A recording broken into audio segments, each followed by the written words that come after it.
Welcome everybody. My name is Ken and I'm the host of the Ikwanastahab or the Brevin of Gold. And today we're doing a video treatise on Prana. Most importantly, how Prana fluctuates through our life in terms of what stores Prana, what depletes Prana, and what is an anomaly in terms of depending on more of its usage on what can store deplete Prana. Mind you, although I will be speaking in absolutes in this video, I'm speaking of that of my personal experience and my personal relationship with Prana. I don't really expect everyone to have the same alignments with me in terms of these correspondences. However, I think it's okay and I think it's good to air out these certain opinions in a absolutist manner because it helps consecrate what Prana means to me in video form. So let's get started right off the bat. Let's cut straight to the chase. What are some things that I think can absolutely store up Prana and I can absolutely produce Prana? What I think can absolutely produce Prana is anything related to the element of water and earth. So this could be eating greens, like eating vegetables, or eating healthy at least. This could be washing yourself, like taking a ritual bath or doing ablutionary rituals, like the Islamic wudu ritual. This is this is very good for storing up prana because the act of cleansing one's mind and just washing yourself within the waters of mercy and the waters of knowledge, essentially what it does is it stores up our elemental connections, our elemental groundings, which can, in my theory at least, help produce prana on a better scale. Next thing I'm going to talk about in terms of storing up prana is prayer. So staying prayed up and having a prayer regimen every single day is a very good source of prana. This is because I find it to be a, how do I say this? I find it to be a really interesting storage and generator for the pranic system through our body. And what I mean by that is, well, I pray salah, so I pray like Muslims do. And when I'm doing the grades or the positions to the salah, I feel the prana kind of evenly distributing through whatever phase or position of the prayer I'm doing. So having a prayer regimen I find is very, very useful in terms of storing up prana in the system, and a lot of people could do very good in having daily devotions or daily prayers to basically produce more prana in their system. Now let's get into more of what depletes prana, what uses up prana, right? So I have three things off the top of my head that I think depletes prana. Two of which are vices. The other one is actually more of like a virtue, actually, to a certain degree, or could be a virtue depending on how you see it.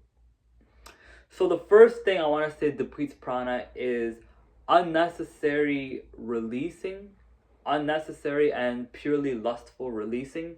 By releasing, I mean ejaculation or any form of releasing that takes place if any form of releasing that takes place that's purely for any form of, and it doesn't even have to be in forms of a sex act. This could be in the form of just, like, if you look back at some of my previous videos, I talk about how releasing and watching inappropriate internet content and self-destructing, I guess I should say, in more family-friendly terms, doesn't always come from a place of lust or sexual desire. It comes from a place sometimes of laziness, like of this being a force of habit, and also a place of overconsumption of dopamine-inducing content. So the internet is filled with dopamine leaching content that can just deplete a lot of your prana. So you got to be careful, myself included. This is more of a reminder for me than it is for anyone else, that you have to be careful on what you give your energy to on the internet because that does deplete a lot of prana. Second of all, I want to talk about frivolous and mindless use of drugs.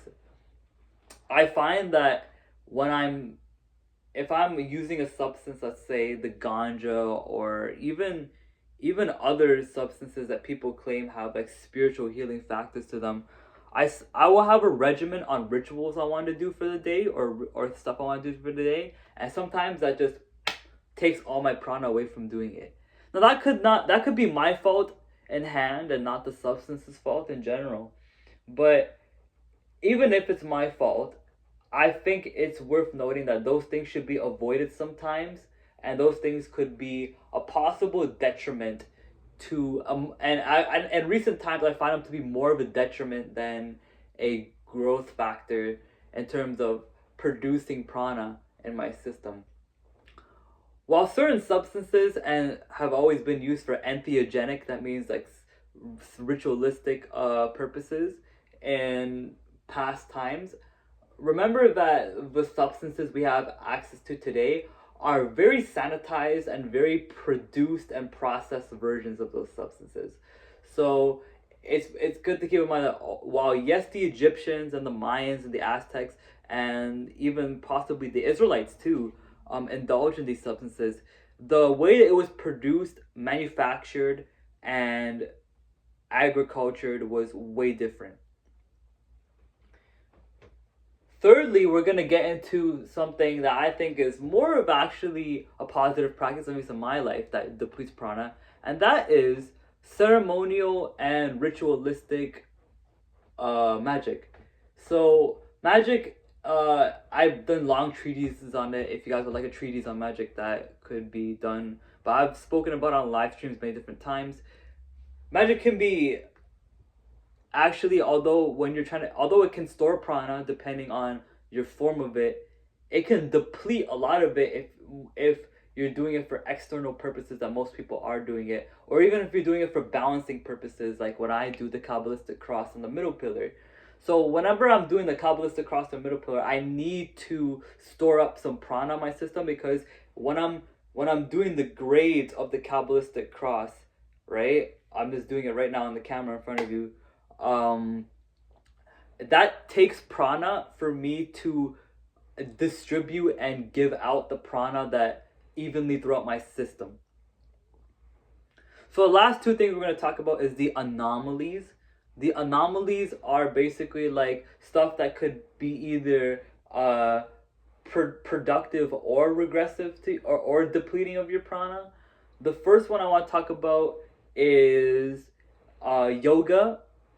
Yoga can be very very storing of prana depending on your usage of it. But for me, for my usage of yoga, when I do hatha yoga, this depletes a lot of prana, because I use the stored up prana in my system and I release it out into my points of meditation and into my sigils and into my central figures of the yogic practice to basically create a result or create a form of balance or to create a blissful experience. Next thing I want to talk about finally to conclude the video is meditation. Now, I don't really meditate that much as I used to, but meditation can be another form of anomaly between storing and depleting prana. If you're doing transcendental meditation, like you're meditating on a mantra, if you're meditating on a point of meditation, this could deplete a lot of prana. But if you're doing mindfulness meditation, this could store up a lot of prana too, depending on, like I said, your intentions of these things and what your end goal for these rituals are and these consecrations. They will either store up or deplete prana. So yeah, that's my video on prana. Quick 10-minute video, less than about 10 minutes, talking about the storing and depletion of prana and also some anomalies that come along the way that I think depend on your usage. So yeah, what do you guys think is some good forms of storing and depleting prana? Was I accurate in what I talked about today? Was there any sort of points you resonated with, or was this all one huge farce?